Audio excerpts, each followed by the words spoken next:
The big white picture. Okay. So page 7 is where we need to pick up. So 7 and 8, and then hopefully time for at least one NIMSY. And so page 6 that we did last time, we jumped onto a rotating disc. Now, page 7, we're going to jump off of a rotating disc. Again, I know physics hurts and physics is real, so I'm not going to spin myself and try to jump off, all right? And so I'm not going to demonstrate this, but maybe you've played on a merry-go-round and tried to jump off, okay? And so that one's a little bigger, a little more secure. Mine is just real small, so I don't trust myself to do so. And so we are going to assume this is the same child and the same disc. And so the mass didn't double over. So we'll go ahead and do that. So carrying over from the other page, we'll say that 50 kilograms is the mass of the child. And then mass of the merry-go-round disc, 250. And they give us the radius. It's the same radius. And later we'll need the inertia of the merry-go-round. And since it's the same shape, mass, and radius, it's going to be that same value from page 6, which was 281.25, I believe. However, the inertia of the child is different on this one. And so the inertia of the child, it's still mr squared. Previously on page 6, the child jumped on the edge of the merry-go-round. In this problem, if you look at the picture, is the student on the edge? No, they're 1 meter from the center. And so the inertia is going to be a little different. It'll be that still mr squared, but now 50 times 1 squared, even easier here, 50 kilogram meter squared. Okay. All right. So a person, child, student, whatever, a person riding a merry-go-round or a rotating disc. Again, this is kind of like a top view, I guess. It's rotating already at 5 radians per second clockwise. They decide to jump off. Now, in the beginning, the picture shows the child is going to jump off to the left. Later, we'll do the other direction, but to start to the left. So can we go ahead and say that this 5 radians per second, it's our forward from the beginning, right? So I'm going to go with forward positive. Clockwise is positive. What about jumping left above the hinge? Is that the clockwise direction? Is that the counterclockwise direction? It's counter, so to the left, this 2.5 is going to be the final velocity of the child. It should be a negative, okay? And AP will do that too. They won't specifically tell you negative every time. Maybe they decide clockwise is positive, and you have to know that left, that's a counterclockwise direction based on where the student jumps off. Okay. Okay, first a concept question. Will the merry-go-round speed up or will it slow down after the child jumps off? Or I guess, you know, AP, is it going to keep doing what it's doing? Explain. Now we'll do the math coming up. So let's try to figure this out conceptually. Let me give you a minute, 30 seconds to think about it.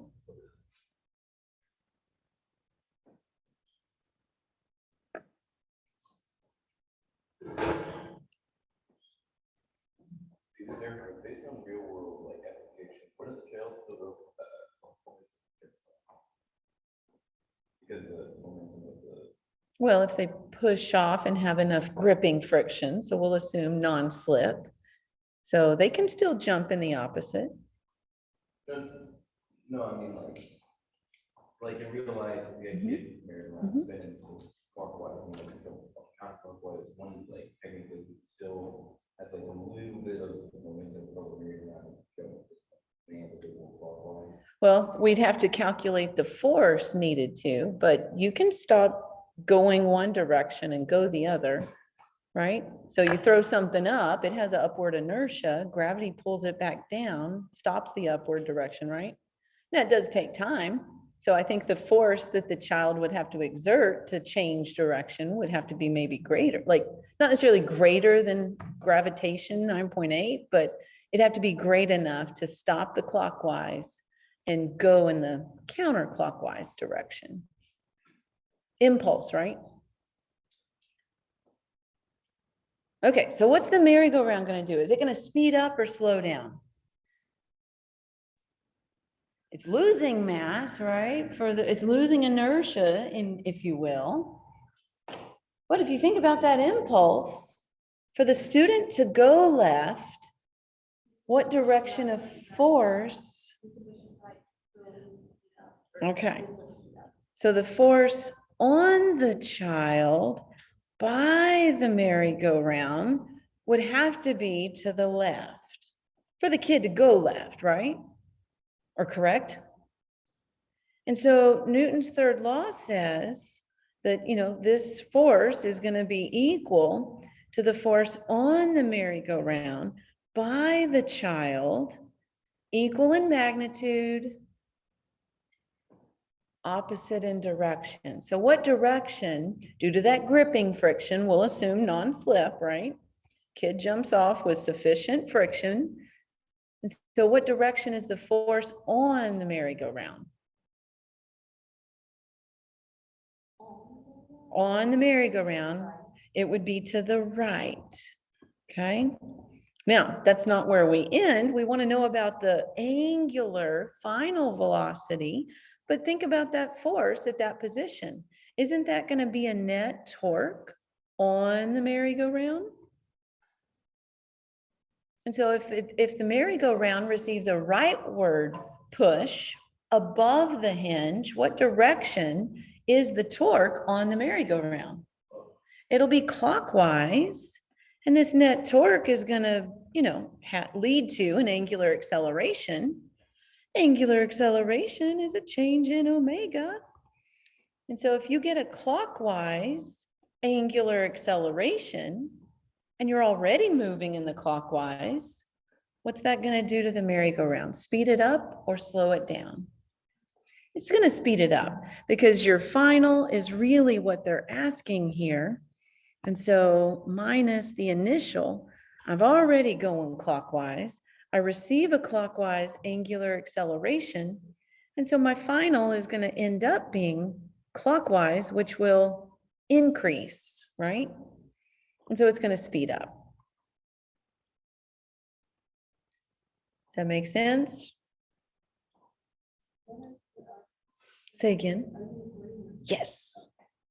Thank you. All right, let's do the math to support it. Now, yes, there's force, there's torque. We can look at the torque they exert on each other, or angular momentum. If we say that this child merry-go-round system, and one leads to another, one jump leads to another type, that it's an internal force, internal torque, right? And so let's use our new conservation of angular momentum. In the beginning, who has angular momentum? All of it. The kid's on the merry-go-round, right? So it's like a system. I'm going to go in and show I child plus I merry-go-round. And then that initial angular velocity. After the, wait, is this a collision? What kind of collision is this? Yeah. It's like the explosion, or what I call that anti-collision. Recoil is another way. So you can read it, say it. So recoil / anti-collision / what do we say? Explosion. It is an inelastic. It's like the perfectly inelastic, but in reverse, okay? They don't start together, they start together in separate, okay? And so after the anti-collision, what do we have? Who has angular momentum? The merry-go-round. So it's just the inertia of the merry-go-round and the final angular velocity. That's what we're trying to solve for. But wait, there's more. The child still has angular momentum quantities. This is that weird part that we saw last time. And so does the child jump off with no lever arm? No, they have a lever arm. And so the child does have that mv r perp. This is the angular momentum of a point mass as long as you have a lever arm. And so again, that it doesn't sit well with a lot of people. How can you have angular momentum when you move in a straight line? I have a linear speed, right? Well, you have a lever arm. You're not jumping and pushing through the axis, right? Think about opening a cabinet door type. The child is jumping with a force that has an offset from the axis of rotation. So they have a lever arm. They have, I don't like to say they have angular momentum, they have an angular momentum quantity. Okay, so yeah, they're not rotating, but because they jump off with a lever arm, MVR perp. We derived that one last time. Yes? Okay. And that's important because the child exerts an impulse. The child's push and lever arm determines the torque, and it's going to determine the final angular speed of the merry-go-round. If you ignore it, okay, which by the way, I think, yeah, number 4, maybe when the child jumps straight out radially, then it's just a change in inertia. But here they have angular momentum quantity. All right, let's plug in the numbers. I child, we already found, again, it's not the same as page 6 because they're standing closer. And so we've already calculated it up top, 50. Inertia of the merry-go-round, that same 281.25. Initially, they're rotating. We said it was the positive direction, 5 radians per second. That's the SI unit for angular speed. Inertia of the merry-go-round, well, after the kid jumps off, the merry-go-round keeps its initial inertia. So that 281, ooh, does it cancel out? No. It's part of a sum, right? It's part of a total inertia on the left. And then plus our 50 kilogram child jumping with what final velocity? Negative 2.5, good. And so negative 2.5.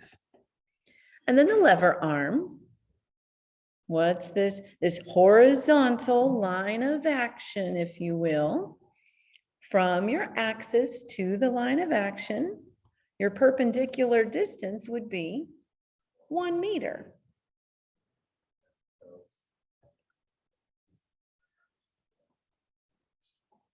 All right, so and by the way, we're going to be using some of these same numbers. So I'm going to write down each of my little terms here so that we can save a step later on. Times 5. And so on the left-hand side, our initial angular momentum for the next couple questions is going to be the same. So this 1656.25, you'll see several times. This is where it comes from.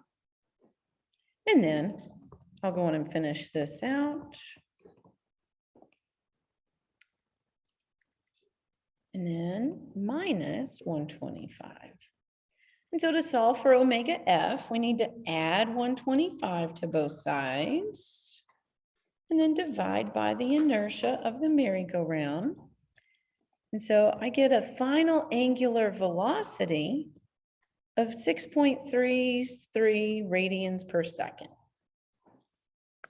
So it speeds up. That's what we predicted. And we do get a speed up. Yes. But again, AP exam, don't write down all 10 decimals. Two. You can. I'll be honest, I don't see physics answers in the back of the book or on AP scoring guidelines with the line repeating. But if it makes you feel better, go for it. Okay. 2 or 3 digits. Don't lose sleep, right? So it does speed up. We were correct in our prediction. Well, number 3, what would happen if they jump the other direction? So not left, but to the right. And part A there is the same speed, just now instead of negative 2.5, we'll plug in positive 2.5. So kind of continuing that conservation setup, we'll have that 1656. There you go. And equals, well, the inertia of the merry-go-round is going to be the same. But now instead of negative 125, we'll have positive 125. And so subtract 125 from the other side.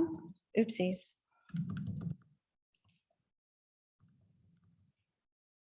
And I get a final angular momentum of 5.44. And so just because the child jumps the other way, right, and has a leftward force, a leftward torque on the merry-go-round, was it enough to slow it down? No. Okay. And then, oops, I know there's not a lot of room, but I'm going to try and squeeze one more in before we do the 8. What if the child jumped still to the right at 5 radians per second? Oh, meters per second, had a tangent velocity. And so I'm going to put it as C, but then I'm going to do it next. So what if they jump at 5 meters per second, still to the right? And so we'd have that 1625. Oh, there we go. And then 281.25 omega F plus, and it would be 50 times a positive 5 times 1. And so this is going to calculate. And then we would subtract 250, divide by 281 number. What do we get? You get 5 radians per second. Now this is of the merry-go-round. And so what's happening here? Why do we get 5? Well, lucky for us, what's the radius of the student? Of the student? 1. And so when you're in that non-slip scenario, and so for the child, student, whatever, person, tomato, tomato. And so if we're in that non-slip condition, when the kid's at 1 meter, that's when the angular velocity and tangent velocity are the same, right? And so if the kid jumps at 5 and they had an initial 5 radians per second, well, there's not really a change. And so the merry-go-round is going to keep doing what it's doing. Now, is it always going to be 1? No, but when it is, this is why you get the same number, okay? And so jumping 2.5, not enough to slow it down. Jumping at 5, not enough to really make any kind of change. What about 8? And so now, same thing, 1656.25. Some of you have already calculated it. Hang tight. And then it would be the 50 times a positive 8, and again, a radius of 1. And so when you subtract 400, divide by 281 number, what do we get? 4.5-ish radians per second. Now what happened to the merry-go-round? It slowed down. So the child would have to jump faster than it's initially going. And yes, it starts to slow down because when you jump to the right, the kid exerts a leftward torque. And so now it's enough to start slowing that merry-go-round down. Now, it's not on here. Let's do one more thing. What speed would the child have to jump off at to bring the merry-go-round to a stop? And so I don't know where I'm going to squeeze this in. Maybe part D, what V of the child would they have to jump to bring the merry-go-round to a stop? In other words, the Equals 16.5. well, let's see. Well, 1656 is a angular momentum, not a speed. Yeah, but like to bring it to the stop. So the torques would have to be equal. And so we can use that same 1656 initial angular momentum of the system. And your 281 value isn't going to be needed now because the final angular velocity of the merry-go-round, we're saying is going to be 0. And so the child, 50, that final speed will keep them at the same place. So what's 1656 number divided by 50? 30 what? 33 meters per second. They'd have to jump off, okay? That's really fast. 33 meter sticks in 1 second equivalent, right? That's a quick tangent speed. Okay, so we've seen just a variety here, right? How to, speed up, slow down, bring it to a stop. But what if they jump radially outward? What is radially outward mean? Do I jump right, left? I jump literally straight outward, okay? And so I think like a sun. So here's our person. They're gonna jump radially outward, okay? Notice the line of action goes through the axis of rotation. So what does the student not have now when you jump radially outward? I don't have torque because there's still a force. This child can still jump off, but are they going to exert a clockwise or counterclockwise torque on the merry-go-round? No. Now careful, does that mean the merry-go-round continues at 5 radians per second? Not quite. So here's what's missing. No lever arm for the child. And so no net torque on the child or on the merry-go-round. But that 1656 value is still the angular momentum of the system before. The merry-go-round still has an inertia, and we're looking for that final angular speed of it. But now the child would be 50 times whatever final speed times 0, right? Notice they didn't tell us what speed we're jumping off with because, well, it doesn't matter.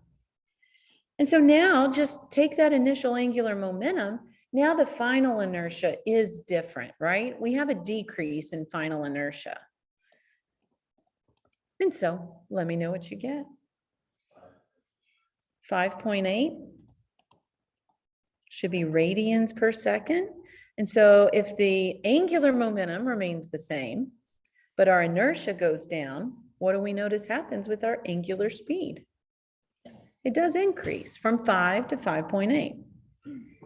Good on that one? That radially outward, okay, no lever arm, no angular momentum quantity for the child after the jump. Okay. Questions on page 7? What if you what? Yeah, same thing. That's what the line of action, as long as that line of action, like trying to open the door at the hinge, right? And so it's not gonna work. When I was on the rotating platform, I was pushing on the, so it's the same thing here, hold on. I'm not gonna jump off, but pushing, again, ignore the jiggle. Okay, I'm only human. So to spin, I was pushing back on the cart, so it pushed me forward, right? But if I push radial, if I push away from the center, I don't get that rotation, right? Okay.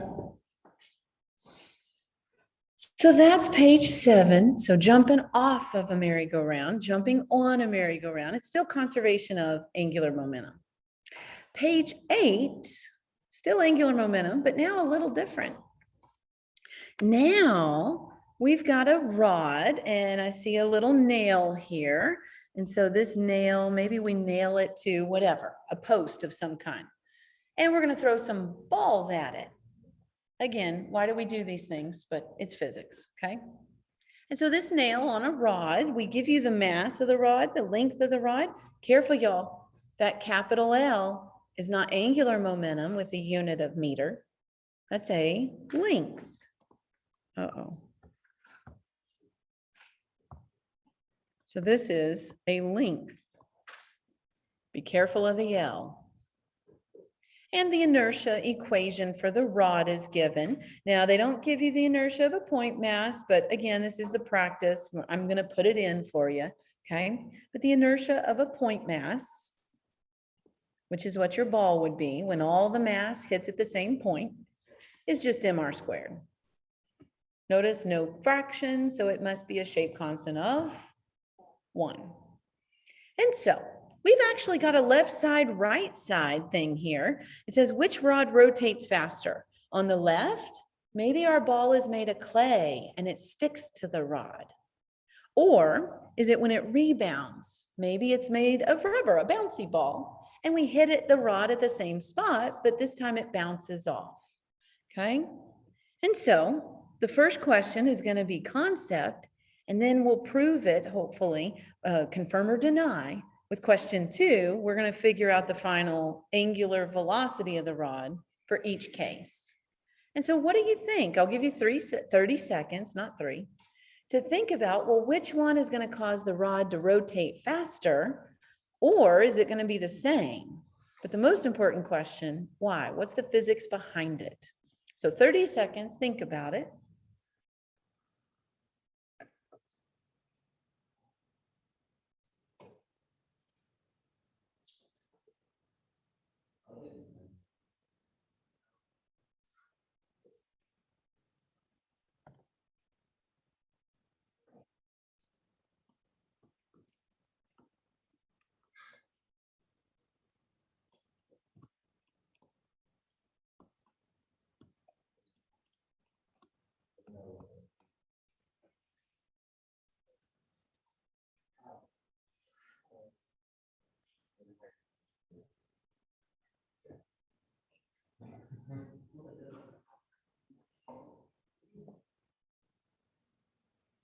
So on the previous page, when we had that concept question to figure out, well, what happened in the merry-go-round, we talked about impulse, Newton's third law, we talked about torque on each other.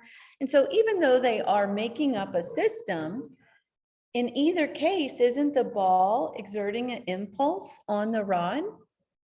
And the rod is going to move based on the impulse it's given. It's not written here, but what can we assume about the rod before the collision?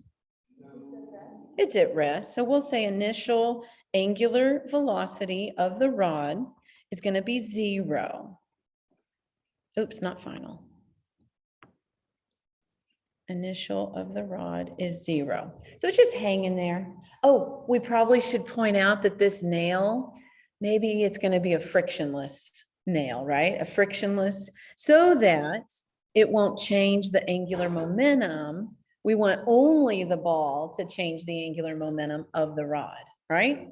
And so both nails are going to be frictionless. So it has a force, but because it's frictionless and it's our axis of rotation, it's not going to have torque on the rod. Okay, so which one, the stick to or the bounce, rebound, is the rod going to receive the greater impulse? It's actually the bounce, yeah. The bounce, rebound, go ahead. Ooh, bad assumption though. Should we? Let's talk about what kind of collisions these are. And so when it sticks to, we all agree it's what kind of collision? Completely inelastic. Completely, perfectly inelastic. And so what's true based on that type of collision? Several things are true. There's going to be heat loss. Why? Because KE is not conserved. Okay. What else? What is conserved? Well, yeah, but mm, what kind of momentum? Angular momentum. Remember we said we'll make that nail frictionless. And so angular momentum, I'll spell it out. Angular momentum is conserved. And while we're at it, what about linear momentum? Is linear momentum conserved? Because the ball has linear momentum to begin with. Yeah. No, really, no. Say what? No, think momentum, linear momentum. Linear momentum is conserved if there's no net external forces. But isn't there a force that's going to prevent the system from moving to the right? Not air resistance, not gravity. It's that nail. I said it's frictionless, but isn't it still going to apply a force, a support force? So imagine what if the nail wasn't there? What would your rod do? No, but as the system wants to go rightward, if the nail wasn't there, wouldn't it go rightward as it rotates? But because the nail is there, they want to go to the right, and the nail says, oh no, I'm pulling you back. And so here, y'all, is an example. Lesson to learn here. Just because angular momentum is conserved, does linear momentum have to be? No. And so they are conserved independently. Okay, independently. Okay. I know that I took a little deviation and we're not done. We're going to go focus on the rebound. What kind of collision is the rebound? Should we assume, oh, it bounces, it's elastic? No. Your best examples of elastic, y'all, this is that perfect physics land, but Newton's cradle billiards are your best example in everyday life of elastic collision. But cars bounce off each other every day, right? There's wrecks every day. They can bounce off each other, but it's going to be assumed to be a partially, and y'all, this AP is going to test you on this because it's so much of a misconception. Bounce, it must be elastic. No. Okay. So partially inelastic should be the safe assumption. Okay. So what's true with the partially inelastic? Let's go through those three conservations. Is kinetic energy conserved? No, because in inelastic period, no matter what kind, kinetic energy is not conserved. Because where does some of it go? Heat loss. You just have some heat loss in a partially. In a completely, we have how much heat lost? Well, not all, but we have the most. So I just added most on the left-hand side. What about linear momentum? Is linear momentum conserved? No, we still have that nail. As long as that nail holds in place, linear momentum would not be conserved. What about angular momentum? Yes, conserved, because I added the stipulation that even though the nail is there, it has a force, it's frictionless, okay? And notice it's your hinge, it's your axis of rotation. So it's just like that previous with the child pushing through the center, that nail force is happening at the axis. There's no lever arm, okay? And you're like, well, how could, if there was friction, how could it? That radius of the nail would be the frictional lever arm, okay? Okay, so correct answer is the rebound, but it's not because it bounces off and it has, it's not elastic, it's not that. Why does it have a greater impulse on the rod? Well, Newton's third law says that the impulse or change in angular momentum of the rod is going to equal, technically opposite, but magnitude here, the change in angular momentum of the ball. And so hopefully we all know by now what's going to be the final speed of the ball when it sticks to the rod. Is that a speed up or slow down? It's definitely a slowdown, right? So the stick to is definitely a slowdown. And would you agree that the final velocity tangent to the circle afterwards is still to the right? Yeah, it's going to immediately after, it's going to move to the rightish, and it's going to be at a smaller number. But what about in the rebound? It's a slowdown. It goes 4-2 is given. However, what's characteristic of a rebound? I'm going to change color. Change in direction. So watch your direction change. That 2 is smaller than 4, but in just a second, I'll do a little, loose calculation. You would plug in not a positive 2, you'd plug in a -2. Okay. And so to support this, I don't know about the rod's final velocity in either case. But if you think about Newton's third law, the impulses should be the same. And so the change in momentum, angular momentum of the ball in the stick, okay, is that mv r perp, but something's got to change. And here it's going to be a change in velocity, right? And so final, we know it's going to be smaller than 4. It's not really a calculation here, but it's going to be positive minus the initial of 4. So if you want to make up a number to be considered, it's a number smaller than 4, positive. If you just want to go with 2, because we're about to do this with the 2, what's 2 minus 4? I get a -2. Now do the same thing, but for the rebound or bounce. And so all that's the same. Now we would have mass of the ball, same, but now the final velocity, they told us it's 2, but the biggest thing, it's a -2 minus 4 times an r perp. Mass and r perp are going to be the same in both cases. What's -2 minus 4? -6. And so which one does the ball receive the greatest impulse? The rebound. Which one does the rod receive the greatest impulse? The rebound, right? And so because of Newton's third law, the change in angular momentum for the ball is greater in the rebound.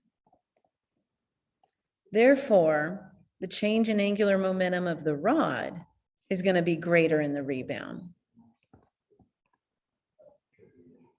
Okay.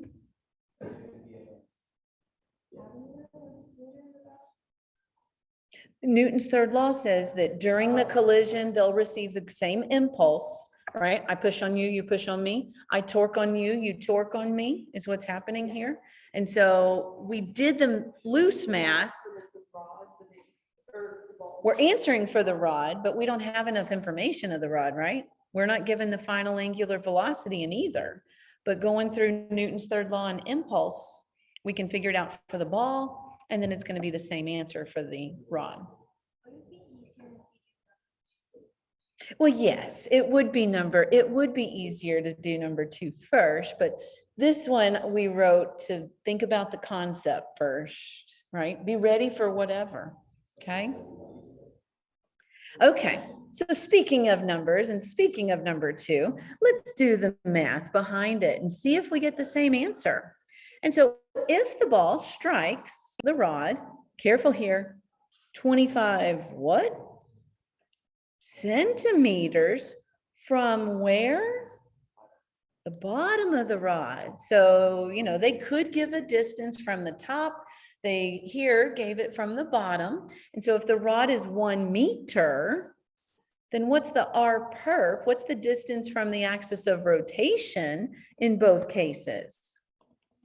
It's going to be 75 centimeters, but y'all know by now, and I know you gave me point, from the bottom of the rod, but your lever arm is from the axis of rotation. Okay, and it's going to hit at the same spot in both. So lever arm, all the same. How fast will the rods rotate after? So I'm just going to give myself like a left side, right side.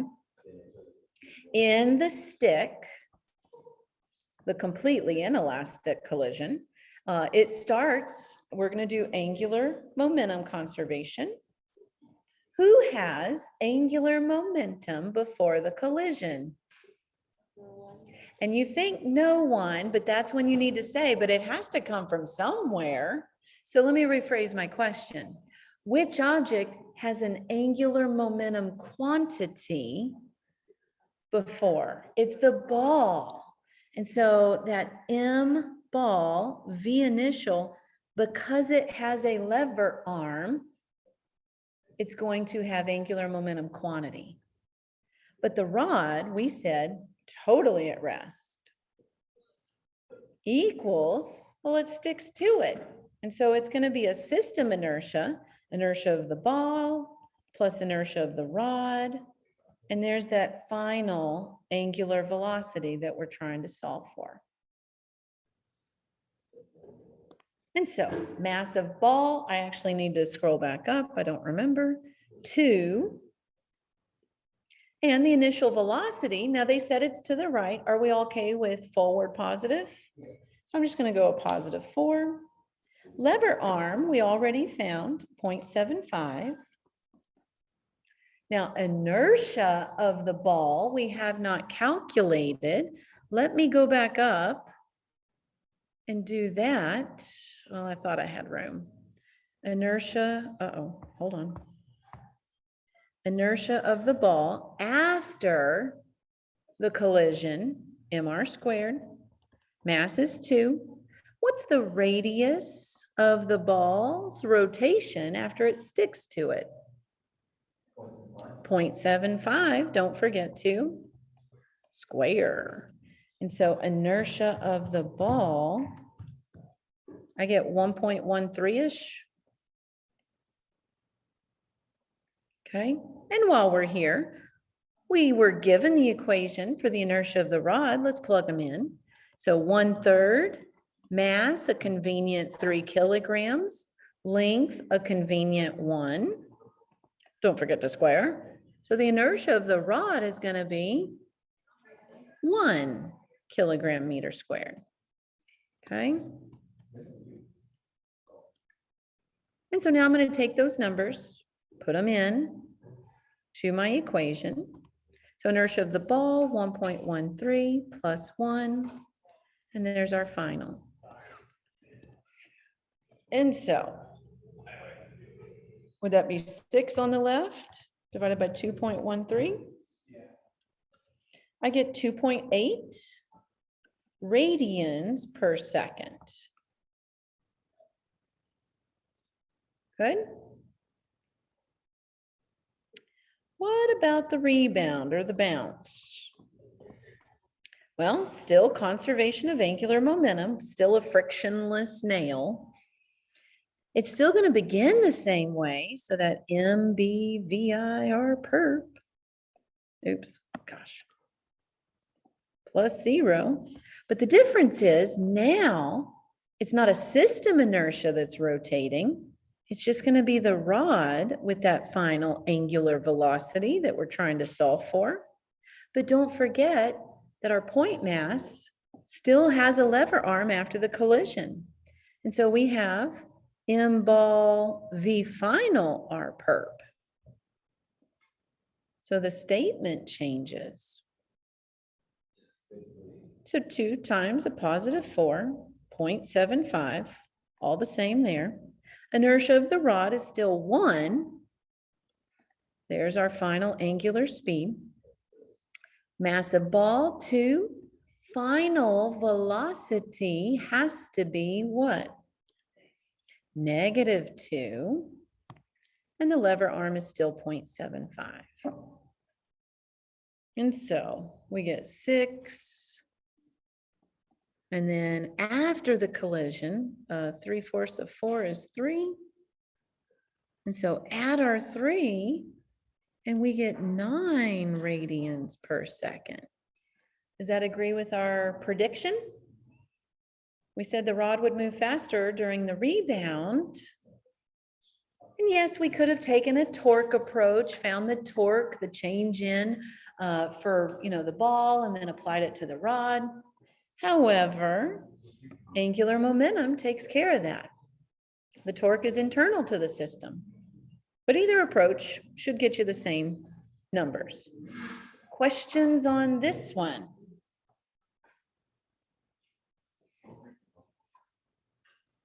Okay. Let's move on